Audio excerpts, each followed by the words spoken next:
Bonjour les amis, on est heureux de vous retrouver pour ce quatrième temps ensemble de l'Avent, juste avant Noël. Ce quatrième dimanche, cette quatrième semaine, ce quatrième pas que l'on va faire tous ensemble. On en a déjà fait 3. Si vous avez suivi les anciennes vidéos, vous pouvez les revoir si vous le voulez. En tout cas, aujourd'hui, on est dans le dernier dimanche avant de célébrer la plus belle fête de l'année. L'instant où Dieu nous visite. L'instant où Dieu veut se faire proche de nous. L'instant où Dieu veut se montrer aux hommes. Et quand Dieu veut se montrer aux hommes, qu'est-ce qu'il fait? Il se fait homme parmi les hommes. Et ça, c'est le plus grand mystère de la divinité. Parce que la divinité, c'est-à-dire Dieu, lui qui a créé le ciel, les étoiles, l'univers, qui a pensé toutes les galaxies, les millions et les centaines de millions et tout ce que vous voulez, et d'un coup, lorsqu'il veut parler aux hommes, il dit un homme parmi les autres. C'est ça que nous allons célébrer ensemble aujourd'hui. Alors je vous invite à vous installer, à vous mettre dans un état où vous aimez méditer, prier, où vous êtes bien. Peut-être que vous êtes même dans le bus, peut-être que vous êtes dans le métro et qu'il y a plein de gens autour de vous qui ne sont pas du tout en train de prier. C'est pas grave, parce que Dieu vous rejoint aussi. Peut-être que vous êtes dans votre chambre, dans votre cuisine, vous écoutez ce temps avec nous. Où que vous soyez, Dieu est avec nous maintenant. Il nous rejoint. Je vous invite à allumer, si vous le pouvez, une petite bougie pour pouvoir prier avec nous. Une bougie qui restera allumée jusqu'à Noël. Parce qu'en fait, elle symbolise notre chemin. Regardez, nous, c'est notre quatrième bougie, comme la couronne de l'Avent. Alors, je vais l'allumer. On va chanter ce chant qui raconte la grâce de Jésus, qui raconte ce que fait Jésus quand il vient déverser sa grâce dans nos cœurs. Ça s'appelle « En Jésus, grâce éternelle ». N'hésitez pas à élever vos voix, à chanter avec nous, à accueillir la présence de Jésus. Dieu habite les louanges de son peuple. Amen. Dieu est au milieu de nous. Il est l'Emmanuel. Amen.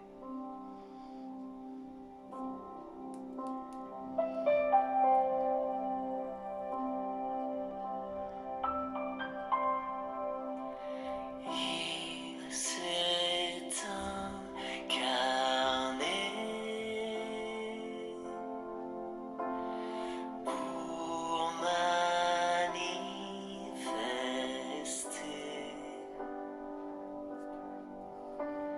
le plan de son Père, pour révéler sa lumière. Et le Verbe s'est fait chair.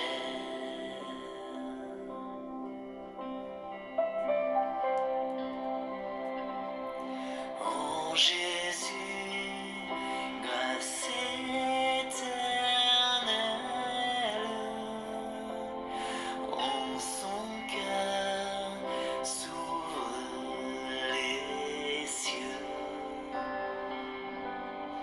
Mon salut, joie éternelle,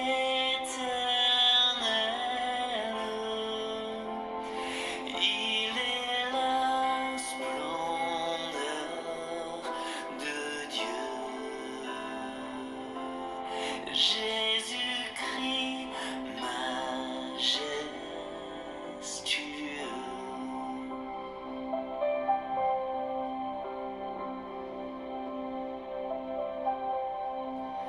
Ton cœur est tout en ce grand mystère.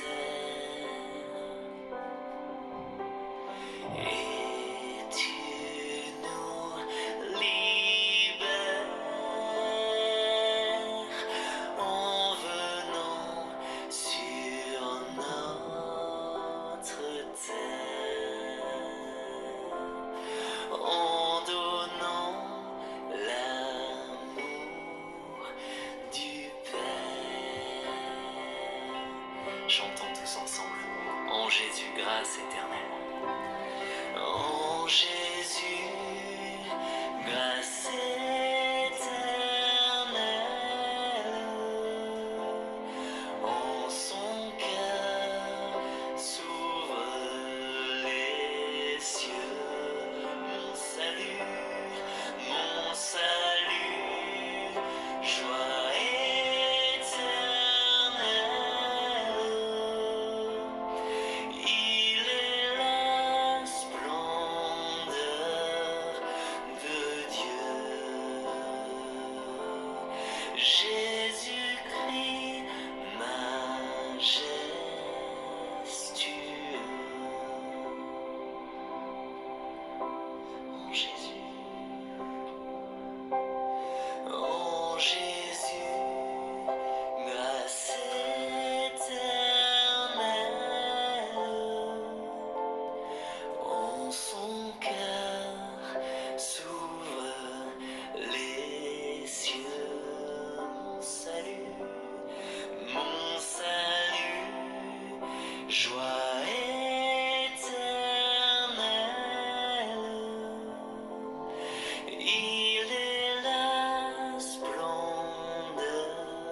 chrétien et vous cherchez un...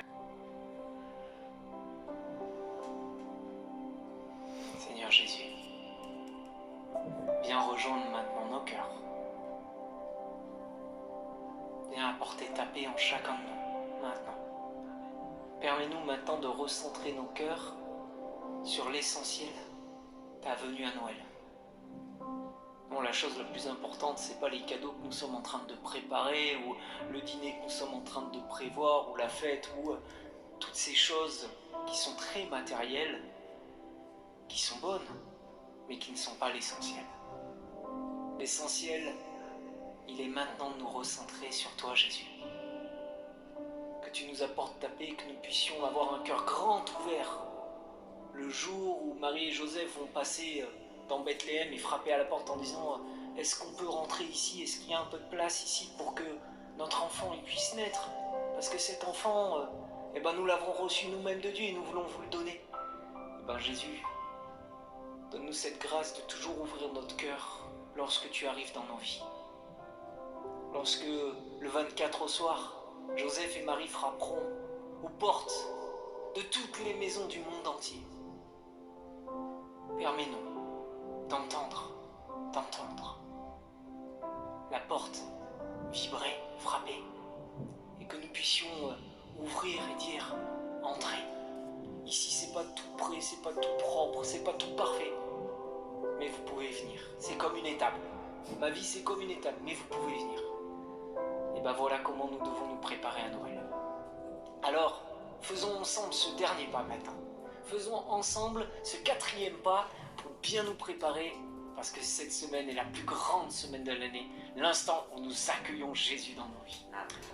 On est dans l'évangile de Luc, parce que vous le savez, en fait, je ne sais pas si vous le savez, mais Luc, en fait, est celui qui a le plus raconté les évangiles de l'enfance. C'est lui qui nous raconte toute l'histoire de Noël. Vous ne trouvez pas une ligne de l'enfant Jésus, par exemple, chez qui? Chez Saint Jean. Saint Jean, c'est le Verbe incarné qui directement devient le Jésus adulte. Donc il ne nous raconte pas ça. Mais Luc, lui, il a voulu... Et vous savez que dans la tradition, on dit que Luc, c'était un médecin. Et c'est pas pour rien, quoi. Qu'il a eu envie sûrement d'aller demander à qui? À Marie. Parce qu'elle devait être témoin de tout ça, de lui dire, mais comment ça s'est passé? Comment Jésus est arrivé? Alors elle a raconté tout ce qui s'était passé. D'abord que l'ange lui était apparu, et puis qu'elle était partie visiter ensuite, visiter sa cousine Élisabeth. C'est ça que Luc nous raconte dans le chapitre 1. En ces jours-là, Marie se mit en route et se rendit avec empressement vers sa cousine Élisabeth. Et Élisabeth, là, elle nous dit une prière que beaucoup de chrétiens aiment réciter. « Réjouis-toi Marie, je te salue Marie entre toutes les femmes et le fruit de tes entrailles est béni. » Ça c'est la phrase de qui? D'Élisabeth, tout simplement. Et beaucoup de chrétiens aiment réciter cette prière. Et puis ensuite elle dit une phrase, mais qui est encore plus belle. Écoutez bien, et c'est cette phrase qu'on va regarder ensemble aujourd'hui. Elle regarde Marie et elle lui dit « Heureuse celle qui a cru à l'accomplissement des paroles qui lui furent dites de la part du Seigneur.